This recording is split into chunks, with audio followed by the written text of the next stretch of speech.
নমস্কার বন্ধুরা, কেমন আছো তোমরা সবাই? আশা করছি ভালো আছো। আমিও খুব ভালো আছি। আমার চ্যানেলে নতুন আরেকটি ভিডিওতে তোমাদের সকলকে স্বাগত জানাই।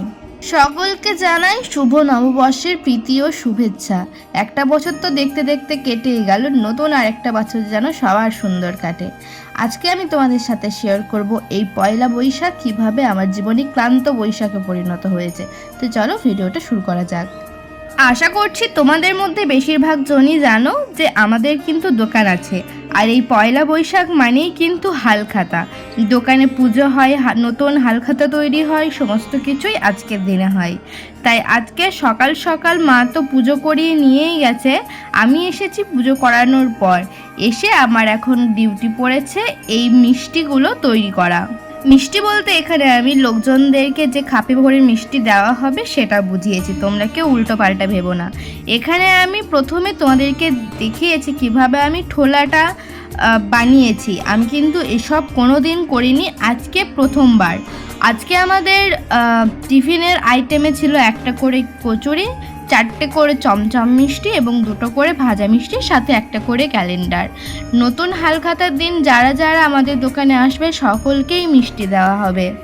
সকাল থেকে মোটামুটি অনেকগুলোই প্যাকেট বেরিয়ে গেছে।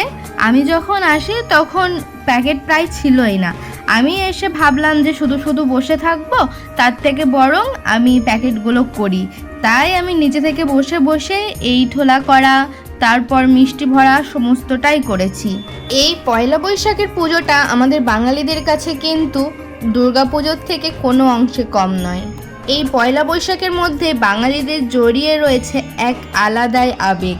তারপর বলো, তোমাদের এই নববর্ষ উপলক্ষে কার কটা জামা হয়েছে? যাই বলবে বলো, ছোটবেলায় যে তাই জামাগুলো পাওয়া যেত না, সেই সমস্ত জামার যে ফিলিংসটা ছিল, এখন কিন্তু 1000-2000 টাকা জামা নিয়েও কিন্তু সেই ফিলিংসটা আর আসে না।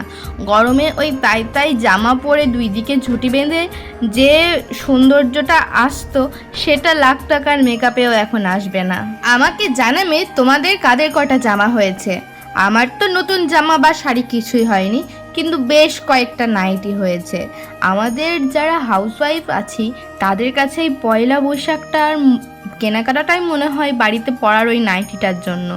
হ্যাঁ, এটাই আমার ব্যক্তিগত মতামত। তোমাদের কার কি মতামত অবশ্যই সেটা আমাকে জানিও। এখন আমি খাপে মিষ্টি ভরে খাপগুলো গার্ডার দিয়ে সেট করে নিচ্ছিলাম। আমার এই গোটা প্রসেসিংয়ে সব থেকে যেটা কষ্ট হয়েছে সেটা হচ্ছে এই খাপে গার্ডার লাগানোটা। গার্ডারটা টানতে টানতে আমার না 1-2 জায়গায় কেটেও গেছে। গার্ডারগুলো অ্যাকচুয়ালি ছোট থাকে, আর ওদেরকে টেনে যেহেতু বড় করে এই টিফিন বক্সে লাগাতে হচ্ছে, অনেকবার আমার হাত কেটে গিয়েছে। তো কেমন লাগলো বলো আমার এই ক্লান্ত বৈশাখটা দেখে? দেখো, যতগুলো তোমরা বক্স দেখতে পাচ্ছ ততগুলো কিন্তু সব আমি একা হাতে রেডি করেছি। তো এভাবেই কাটলো আমার আজকের দিনটা। তোমাদের কাদের কীরকমভাবে কেটেছে অবশ্যই কিন্তু আমাকে কমেন্টে জানিও। দেখা হচ্ছে পরের ভিডিওতে। রাধে রাধে বন্ধুরা।